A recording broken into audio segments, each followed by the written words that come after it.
Welcome back, y'all. We got some more Gears 5 news as we're getting closer to the release of Operation 3. I think we're like 2 weeks away from Operation 3 at this point, and the Coalition has been quite generous for once and has been giving us some good content.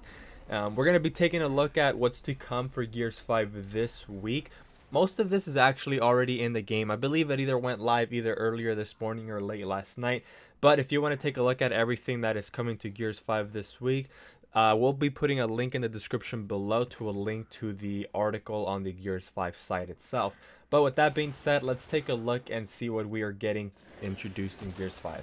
First off, let's take a look at the free cosmetics we're going to be getting. So seeing as we're in March, video games like to stretch out St. Patrick's Day for the entire month. And that's what Gears 5 is doing. We're going to be getting a Shamrock's loadout weapon set. So this means that we're going to be getting this skin for the Lancer, the Snub Pistol, the Bolt Hawk, the Talon, and what am I missing? Oh, and the Gnasher. So we're going to be getting it for 5 weapons, and I believe you might be able to buy the rest of the set in the store for maybe like $10. They always do this. I think they did this for the they did this for either Thanksgiving or football, but as always, we're only going to be getting the loadout set, and then the rest, I assume we're going to have to either buy it or get it from the supply drop. Now, the way we unlock this weapon set is actually really easy compared to some of the previous events. I remember the Christmas one, we had to get like 200 kills or something like that. No, we had to complete 200 waves of a certain game mode. But in this one, it's a lot easier than previous events. All it is you just gotta get 50 kills, either in Versus, Horde, and Escape. So if you play this on Horde, you can get it in like 10 minutes. Just do like 3 waves and you got the weapon set. Escape, maybe a little bit more difficult, seeing as Escape is more about speedrunning. But Versus is probably going to take the longest depending on how good of a player you are. So if you want this skin, I would recommend just hopping into Horde and getting 50 kills in like the first 3 waves. It should be really simple. Now, along with this weapon skin, we're also getting a new game mode, as we usually do with new events. This one, in my opinion, not that very interesting. It's going to be Arms Race, and it's called Luck of the Draw. So for those of you that don't play Arms Race, every time your team gets 3 kills with a certain weapon, you upgrade onto the next weapon. It's basically like gun game from Call of Duty and CSGO, but it's for the entire team, and your entire team used to get 3 kills. Now, usually there's a specific order that you unlock weapons in, but with Luck of the Draw, it says that it's going to be completely random. As I said, I personally am not a really big fan of dodgeball, and I think the Coalition knows that this is the case for the majority of the player base, seeing as I think last week they changed the way that the playlist is ordered in Versus Arcade, and dodgeball is no longer like an easy game mode to get into.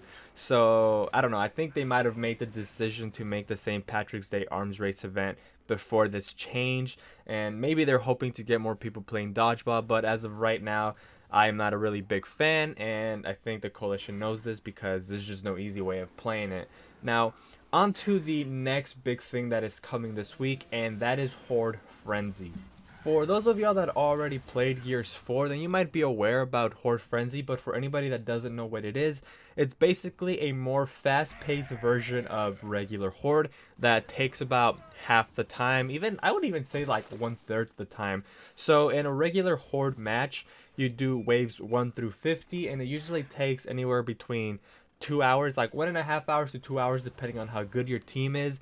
But with Horde Frenzy, there are only 12 waves, and it takes an average of 30 minutes. This game mode, in my opinion, is actually one of the better game modes that was introduced to Gears of War, because I personally don't play a lot of Horde, but every once in a while I do get that itch to play it, but I can't be bothered to sit down for about 2 hours and play through 50 waves.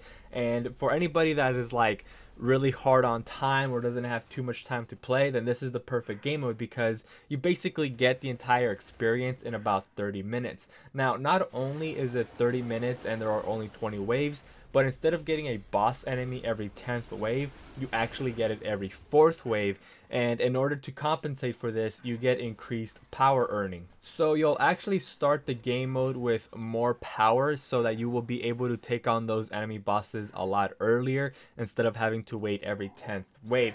The only drawback to this game mode is that since it's barely being introduced, we're only going to be able to play it on 3 maps. We're only going to be able to play this on Exhibit, Forge, and District via matchmaking only, which means we will not be able to host custom lobbies for this.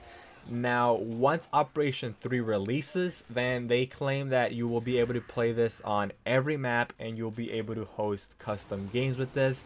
Now, I'm hoping they're able to stick to that because in the past they've had to delay stuff like this before. So here's hoping that they don't delay this one, because I am actually a pretty big fan of Horde Frenzy. As I said, I enjoy playing the Horde every once in a while, but I don't have enough time to sit down for 2 hours a day and play this.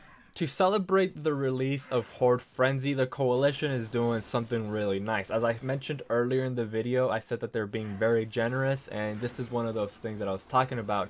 They're giving us an entire week of free boost. In the past, they've only given us free boost on the weekends, which wasn't the best situation for everybody because not everybody was able to play on the weekends. They either were busy or, they used that time to actually go out and do stuff. But now we have an entire week of free boost. And just like past events, this free boost will be giving you increased multiplayer XP as well as character XP. Now, on top of this free boost, they are also going to be specifically increasing Horde XP for characters. So you'll actually be getting 4 times the amount of XP for your characters if you're playing specifically Horde. You can still play Escape, but you'll only be getting 2 times the XP, whereas in Horde you'll be getting 4 times the XP, and you'll be getting this 4 times XP whether you play regular Horde or Horde Frenzy. So a great way to level up some of those characters.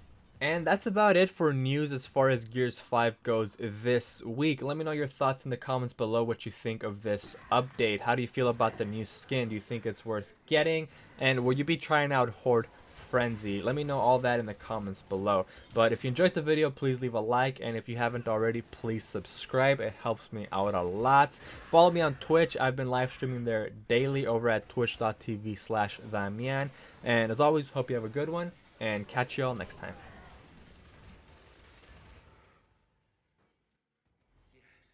This is all I've ever wanted for you, for all of you.